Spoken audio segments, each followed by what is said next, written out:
Welcome to Marketing Game Changer Secrets, where you will learn from one of the top leaders in the network marketing industry. Teresa Harding has grown her team to over millions of people. She's grown online, she's grown offline, she's grown organically, and she is ready to show you the secrets. She's ready to change the way you think. She truly cares about the success of her team and the people that she teaches.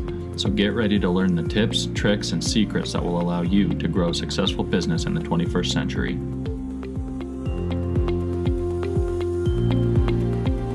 I'm Teresa Harding, and this is Marketing Game Changer Secrets.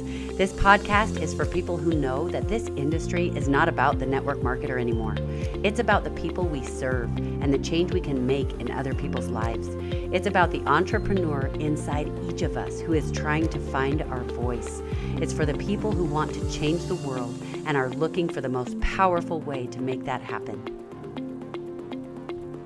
Hey guys, welcome back. We're at MLM Game Changer Secrets, the podcast, and today I am going to walk you through the Epiphany Bridge script. I talked to you about the Epiphany Bridge last episode, so if you didn't catch that, go listen to that because this one will make more sense. But to give you a quick review, the Epiphany Bridge is when you had an epiphany with your product or your business. That's what made you want to get involved. Then you started learning about the product or the opportunity, and when you share it with other people, you end up sharing all the facts and the figures and all the things you learned instead of the piece that helped you have the epiphany. You need to help them learn to have the epiphany. So there are actually 7 steps in sharing your story. And it's very important that you share the emotion and help them feel what you felt. If you were nervous and you had a knot in your gut and you were feeling XYZ, you need to describe that and help them feel that. Because if they don't feel that, then you're not going to connect in the same way at such a deep level. So let me give you the 7 steps and kind of show you how to walk through the story. So first of all, you're going to tell your backstory. And the backstory is just what got you interested? What was it that helped you have your epiphany? Why, what was the experience that changed your mind about whatever it was that you were looking at, that you were interested in? The second part of the Epiphany Bridge script is you need to tell them your desire. What was the desire? What was the thing that mattered to you? And the problem with this part is that a lot of people will tell the desire. They'll say, well, I really wanted this, or I was really worried about money. But that's the external desire, but they don't share the internal desire. And that is what helps people connect with you even more. You need to share both. So your external desire might be that you lost your job and you needed to make money. But the internal desire was you wanted to feel like you were a good provider. You wanted to feel like you were good at something. And you wanted to feel like you weren't a failure. That's the internal desire. The third step is you talk about the wall. Always, when you're going through something, you hit a wall. There's a place at which you realize, you know what? I have to get past this or else I am not going to be successful. There's something that happened that blocked your way or blocked your mind, some limiting belief that you came across or something. There was a wall that you hit. Tell them about that. The fourth thing is the epiphany. Now you had the epiphany, which was the new opportunity. Now you have a new opportunity that makes you go, oh my goodness. Let's say you have a weight loss product. If you have a weight loss product, then you're listening to whatever it is that you're hearing about the product, and all of a sudden you have an epiphany. And the epiphany might have been, oh, no wonder. I've been trying all these diets and they didn't work, and it's no wonder. This is the one. This is the thing that can help me. This one is different. So it's a new opportunity. You had the epiphany. And so as soon as you have an epiphany, number 5 happens. Number 5 is when you start making a plan. So you had the epiphany. Oh my goodness, this is what I've been looking for.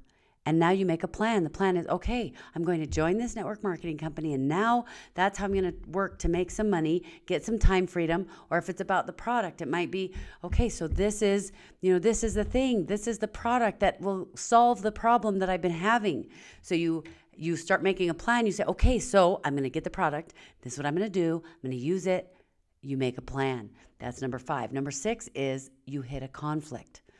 There's always a conflict that happens, whether it's, I went home and my spouse was all upset that I spent that money, or, I tried it and it didn't work like I thought it was, or like I thought it was going to, or something happens. Another conflict arises.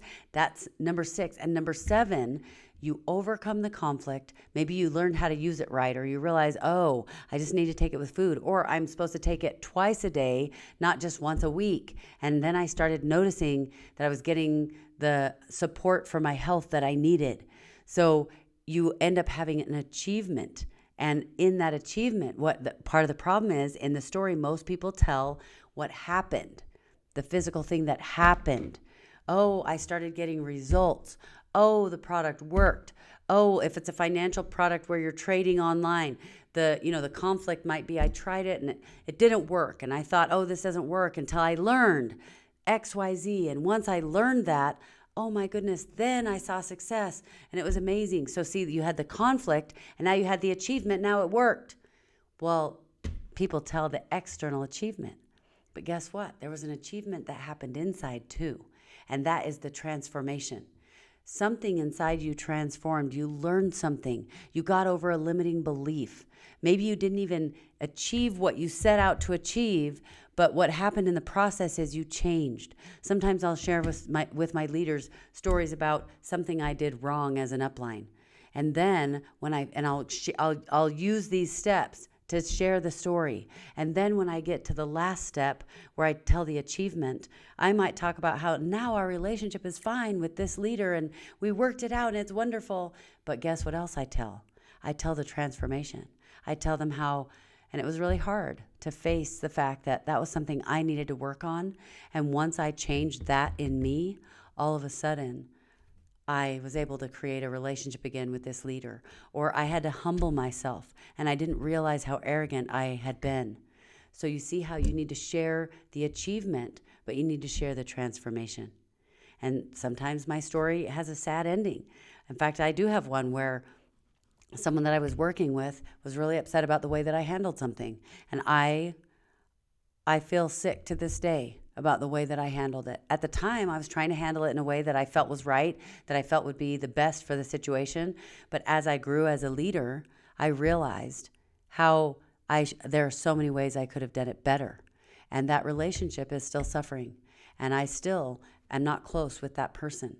So you see how I get to the end of the story, I didn't achieve what I wanted to achieve, which was to repair that relationship.